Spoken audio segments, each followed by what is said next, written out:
Imagine the United States in the late 1990s. People went to video rental stores, picked a movie, hoped the tape was still available, and had to return everything quickly or pay a late fee.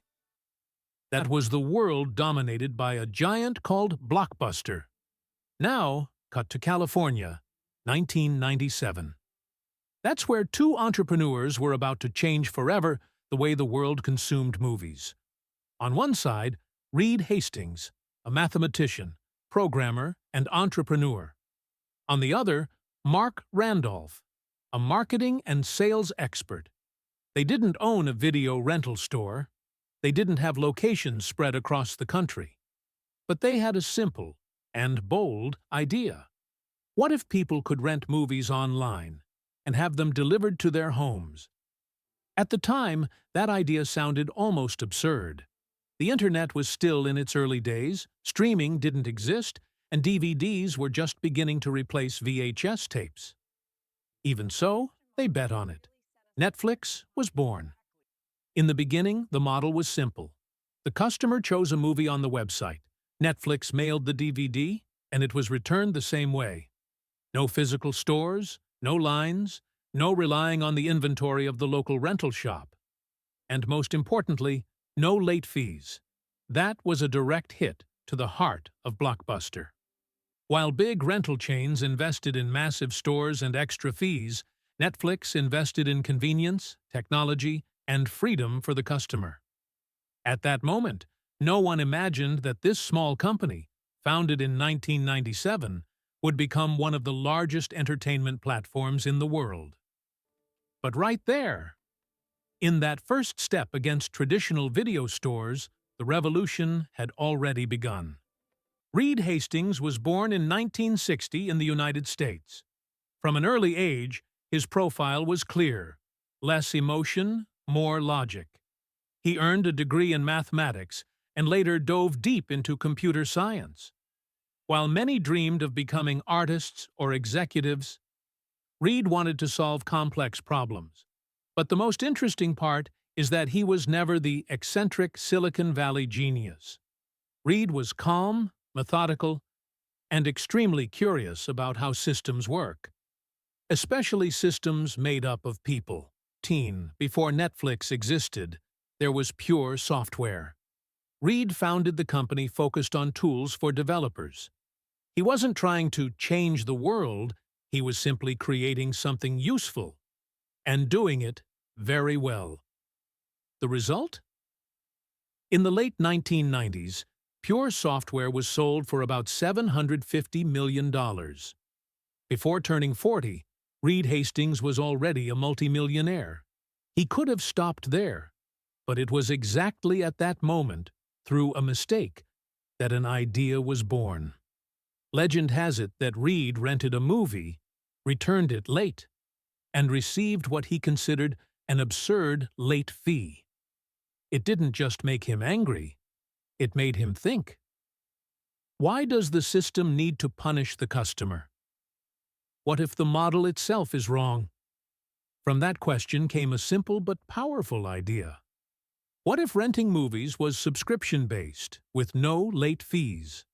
And so, in 1997, Netflix was born, still far from streaming, operating with DVDs sent by mail. 2 years later came the decision that would change everything. In 1999, Netflix launched its unlimited monthly subscription model. No limit on movies, no late fees, no pressure. You watched on your own time, returned it whenever you wanted.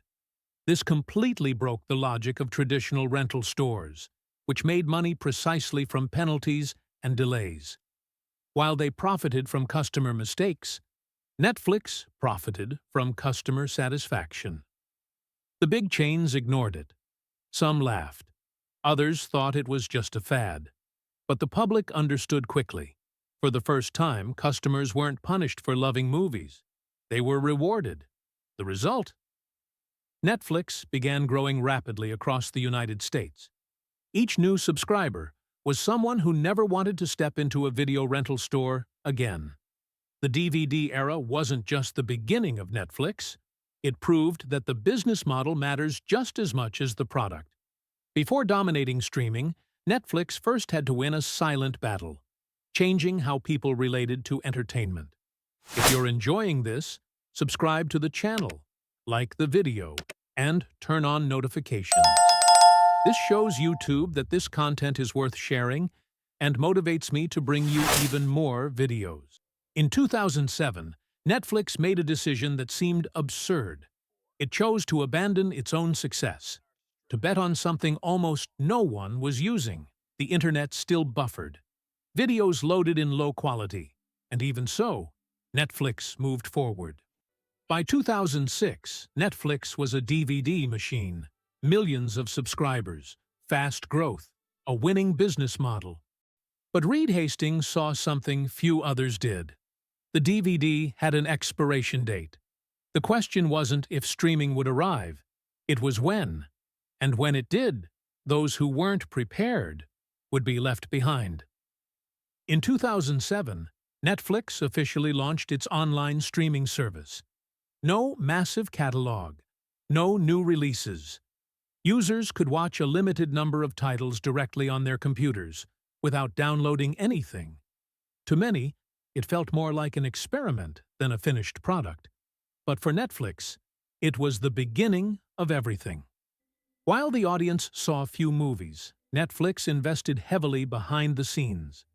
Digital infrastructure capable of scaling to millions of users, systems designed for unstable connections, personalized recommendation algorithms, learning from every click. The company wasn't just delivering movies. It was learning how each person watched. For the first time, a platform didn't show the same content to everyone. Netflix understood what you watched, how long you watched, where you stopped, what you abandoned, and it used that data to suggest the next perfect movie for you. It wasn't magic. It was math. In 2007, streaming was still small, but the vision was massive. Netflix didn't wait for the future to arrive. It built the future. And while the world was still renting DVDs, Netflix was already training the algorithm that would dominate global entertainment. In 2013, Netflix made another risky decision. It stopped just buying stories and decided to create them. No Hollywood tradition, no in-house studios, no guarantees. But with one thing no one else had: data. Instead of following producer intuition, Netflix followed the numbers. The data showed three clear things. Audiences liked political dramas. Kevin Spacey attracted attention. Director David Fincher delivered high-retention scenes. Instead of filming a pilot episode, Netflix did something unprecedented. It ordered 2 full seasons of House of Cards. It was all or nothing. When the series premiered, the impact was immediate. Critical acclaim, highly engaged audiences, subscriber growth. House of Cards proved something historic. Netflix wasn't just a platform, it was a content studio. From that moment on, the game changed. Billions invested in stories.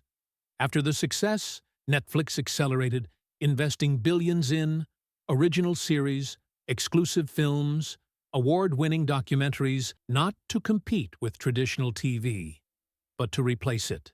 In 2016, Netflix took its boldest step yet. Instead of expanding slowly, it pushed a button and entered more than 190 countries at once, almost the entire world. Think global, create local. But Netflix quickly understood a fundamental truth. Content isn't universal. So it began producing local content: Spanish series, Korean dramas, Brazilian productions, German, Indian, and French stories. Each country stopped being just a consumer and became a creator. A domino effect. A series made in Spain became a hit in Brazil. A Korean drama dominated the United States. A Brazilian documentary reached the world. Netflix turned local stories into global phenomena. With that, Netflix stopped being an American company. It became a global entertainment platform, the world leader in streaming, a reference in technology, data, and content. And all of it started with a simple question years earlier. What if there were a better way to watch? For years, Netflix ran alone. But every empire, sooner or later, faces competitors worthy of the fight. And when they arrived, they came with massive names.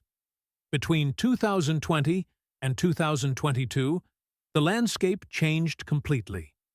Platforms emerged with something Netflix didn't have: historic catalogs, established brands, beloved characters across generations, Disney+, HBO Max, Amazon Prime Video. For the first time, users had to choose, and choosing meant canceling someone. Then came the most symbolic moment in Netflix's history. In 2022, the company lost subscribers for the first time. The market panicked. The media talked about the end of the Netflix era. The stock price collapsed. But internally, the question wasn't, is it over? It was, what are we going to change?